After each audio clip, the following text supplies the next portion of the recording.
Sanhedrin Daf Yomi Sanhedrin, proximity and intimacy, Yichud. Yichud is the law that prohibits a man and a woman who are not permitted to be married to one another from being alone in a room or in a house where they're unlikely to be interrupted. Even if they have no intentions of doing anything improper, they're still prohibited from doing so, and that's called the din of Yichud.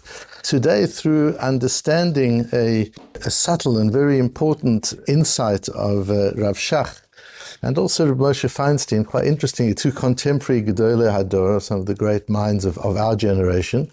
Rav Shach spanned the 20th century. He was born at the end of the 19th century and he died at the beginning of the 21st century. And I was privileged to know both of them, to learn from both of them, to consult with both of them, to get eitzah from both of them.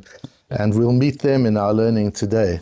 And through that, in understanding and explaining a machlokes Rashi and Rambam in Kiddushin, although it bears on our Gemara here, we'll get a new insight into what that meaning of Yichud is. And that Yichud is not just about the Torah being concerned that people might land up doing things they're not supposed to do.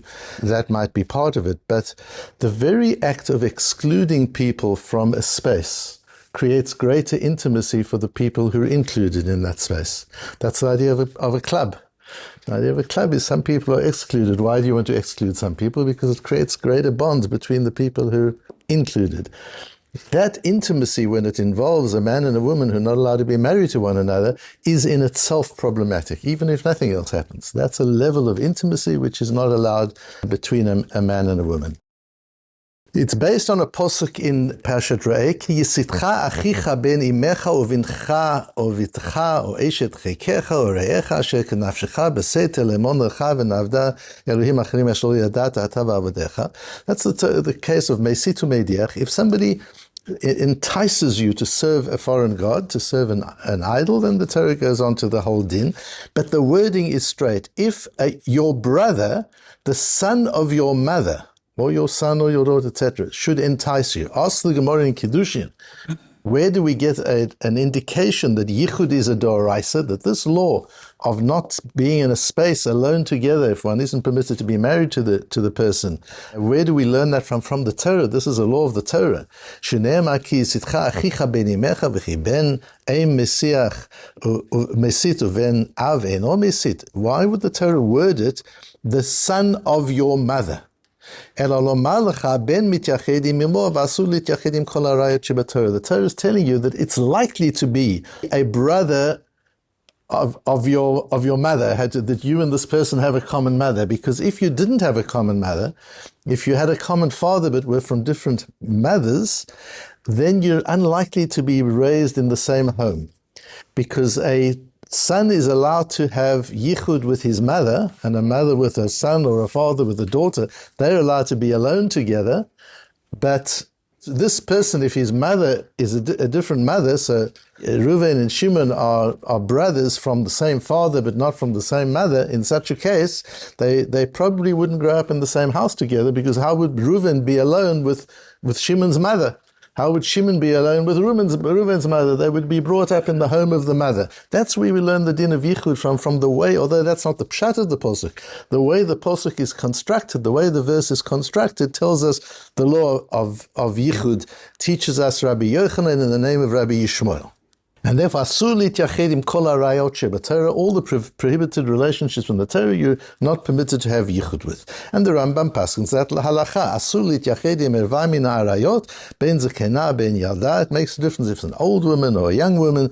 Shedavar ze gorem legalot erva, because this causes gilu erva. This causes sexual immorality, which is difficult. If it says ben zekena, so you're talking about a 95-year-old woman and a 97-year-old man aren't allowed to have yichud because it causes gilui erva. What are the chances of that? So we need to understand the Rambam. Chutz me'ha'emim, benav ha'avin bitol, mother with son, father with daughter, v'abal im ishto nida, and a husband with his wife who is a nida. When she's a nida, she's also one of the arayot. But since they're permitted to be married to one another, and they are married to one another, it's permitted. The question comes with the beginning of Sefer Malachim, where the King David was very old and he couldn't find warmth, and he was shivering and he was cold. And they suggested to find a young girl, and they found him this amazing young woman, Avishag Shunamit, and she cuddled with him and kept him warm. Where does that come? How do you allow such a thing? Where does that? What about Yichud? Even if there's nothing improper, and even if David's very old and he's sick, how do you allow such a thing? What about Yichud? Says the Rambam, K'she'ira ma'aseh Amnon v'Tamar gazar David uveit dino al Yichud Pnuya. Pnuya was not originally, to be alone with an unmarried woman was not originally part of the prohibition, but the Beis Din of David instituted it after the affair with Amnon. So that was before David's being an old man and being suggested that he take in Avishag Shunamit. That was before then. His own Beis Din said you can't be alone with a Pnuya, with an unmarried woman either. However, that's a derabona, not a doraisa, and there's a difference between the two, which we'll understand. The story with Amnon and Tamar is in Shmuel Bet, where Amnon falls in love with his half-sister, with Tamar. Both of them children of David HaMelech, but from different mothers. In fact, our Gemara tells us in Amud Aleph that Tamar was the daughter of an Eshet Yefat Toar. That without going into all of the details, David had a relationship with a non-Jewish woman under circumstances which the Torah allows, rare circumstances which the Torah allows in the laws of Yefat Noar. So she was born non-Jewish and converted, which means at the time that she has this interaction with her half-brother Amnon, they're not technically related, because a convert is katan shenolet, he doesn't have relations. So there's no actual halachic relationship between Tamar and Amnon. Amnon falls in love with her, and his friend suggests that he pretends to be ill, and he tells his father he needs Tamar to take care of him. She comes, she cooks for him, and brings the food to him in his room, and he tries to seduce her. She beautifully tries to persuade him not to. What will happen? You'll embarrass me, you'll embarrass yourself, you'll go down in history as one of the coarse people of Yisrael. If you want to marry me, just talk to our father, and we can make a shidduch. We're not technically related, and you can marry me. V'lo aval lishmoa bekola. Amnon did not want to listen to her voice. Vayechezak mimena, and he overpowered her. Vayaneha, and he raped her. Vayishkavota. And later, vatikach Tamar efer al rosha. Tamar took ash on her head. Uchton et hapasim asher alea kara'a, and she tore her beautiful coat that she used to wear. Vatasim yadeha al rosha. She put her hands on her head. Vatele chalok v'zaka, and she walked through the streets crying and distraught as to what had happened. Says our Gemara, Vatikach Tamar efer al rosha uchton tapasim asher kara'a. Tana mashmed Rabbi Yeshua ben Kocha geder gadol gadra Tamar ba'ota sha'a. Tamar instituted a really important principle for the Jewish people at that moment. Amru, people said, she made it public what happened. She publicized what happened. She didn't worry about her own pride in that. She thought it was important for everybody to know what had happened. Livnot melachim kach, livnot idiotot alachat kama v'kama. If a princess, this can happen to a princess, it can happen to any person. Im letznuot kach, if it can happen to such a frum girl as Tamar, a tznuah, liprutzot alachat kama v'kama, to girls who are not quite as frum, how much more so can it happen? Omar Rav Yehuda Omar Rav b'ota sha'a gazru al hayichud v'yala pnuya. At that moment, they made the gezerah of Yichud. The Beis Din instituted the law of Yichud. Asked the Gemara, Yichud d'oraisa? Haven't we just learned in Kiddushin, the piece of Gemara, we learned together that Yichud is a law of the Torah. It's not the rabbis who instituted it.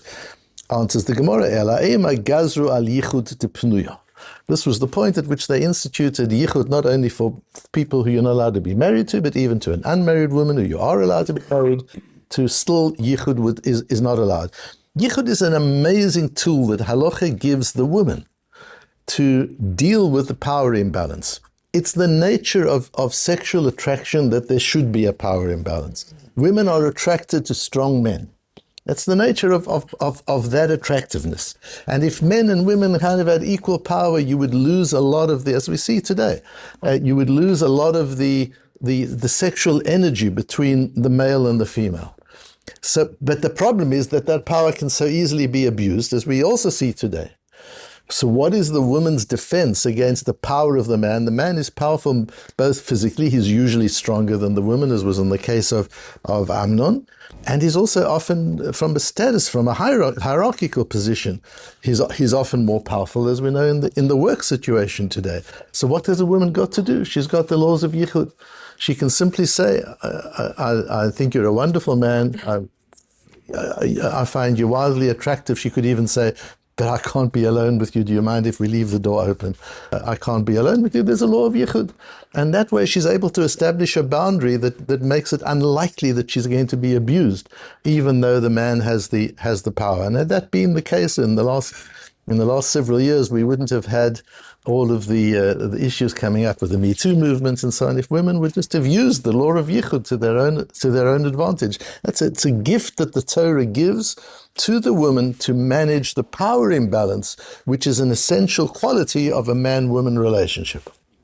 What about David HaMelech? It's a Drabonon. The rabbis instituted the law. How could they allow him to be with Avishai Shunammite? Rav Shach in the Avi Ezri deals with a machlokes Rashi and Tosfos, the Rambam and Tosfos. The machlokes revolves around the situation where a woman's husband is in town. So he's out at work, but he could come home at any time. And the plumber comes to fix something at the house. Does he have to worry about Yichud? So we have the din that if the husband could come in at any time, you don't have to worry about Yichud. The Rambam says there's no Yichud, and Rashi says there's no chiyuv malchus. And Rav Shach talks about this, why the Rashi says there's no chiyuv malchus. He's not punished for Yichud. But what about the Isur? Comes according to Rashi that it's forbidden even if the husband is in town.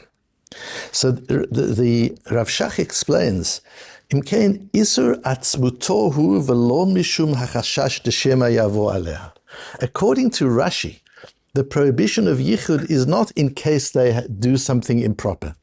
It is in itself improper. It's not an in case anything.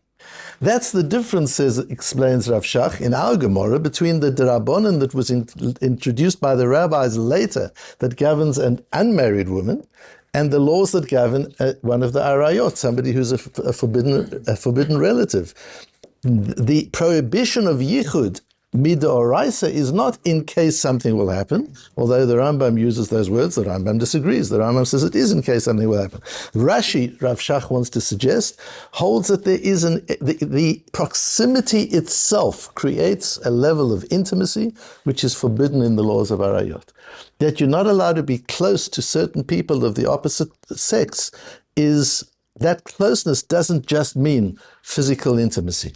That closeness includes the intimacy created by proximity that excludes everybody else except the two people concerned. That creates too much intimacy, and that's not permitted in and of itself. So according to the Rashi, even if a husband is in the town, doesn't make any difference. It's still also. There are reasons why there isn't the Malchus, why there's no punishment for that. She's not punished by the Beis Din, by a court of law. But the moral prohibition, the prohibition of the Torah, according to Rashi, still applies.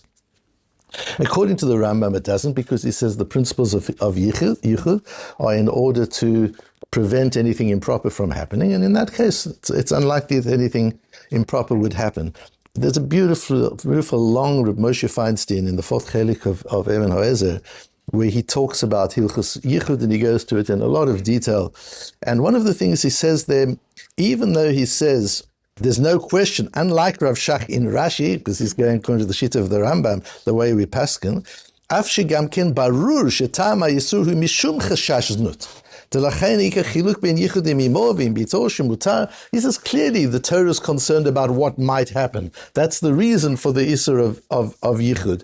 Nevertheless, all this does is to help us decide when Yichud is prohibited, with what relationship Yichud is prohibited. Once we've established that Yichud is prohibited with a given relationship, it doesn't matter what the circumstances are. So if a man with a married woman is not allowed to have Yichud, it doesn't matter if she's 95 and he's 97, it makes no difference. Once the law applies, it applies in all circumstances, is the way Reb Moshe Feinstein deals with it. But let's understand it in terms of the where Rav Shach understands Rashi, and it's so important because even according to the Rambam, we would have to say that when the Rambam says shedavar ze gorem legalut erva, he does not mean necessarily with that particular woman. It means with society. If you're going to allow this in society, that men and women are going to be alone together, and you're going to create certain, then the whole social fabric of family, we talked about it only a few dafim ago, how the Torah is willing to compromise so much for the sanctity of family. The Torah was even willing to compromise justice, if you remember, to be able to keep family tight and together. So here too, the Torah requires that level of faithfulness, that even Yichud is not permitted, because it's a level of intimacy with somebody that one's not allowed to be connected to, that the Torah prohibits. And that's the sensitivity that we need to have to that when one is in a situation, it's not just about the physical connection with that person. It's not even just about the emotional connection with that person. Even the exclusion of others, in this case, the exclusion of everybody else except you and me, that creates an enormous sense of intimacy. And that sense of exclusion is something that we use in many areas. That's really the idea of a home. A home is a place which is just for you and me and for our children. And the fact that we do exclude others from our home, other than by invitation, we're creating a very exclusive club, which is our family. That's what a home does. So exclusivity is a tool we use, but it can also be a very cruel tool. One can exclude people that shouldn't be excluded. One can create a feeling of exclusiveness. But to understand that sometimes exclusiveness is a necessary tool to be able to create the levels of intimacy, which when they're kosher, when they're permitted, are enormously important, and when they're prohibited can be enormously destructive. And therefore the Torah warns us through the Posuk, and later on the Chachamim expand that to include Pnuya, to be careful not only of the direct connections that we have with people who we're not permitted to be married to, but even to be careful about the physical proximity and the exclusiveness of that proximity, which also creates a level of intimacy.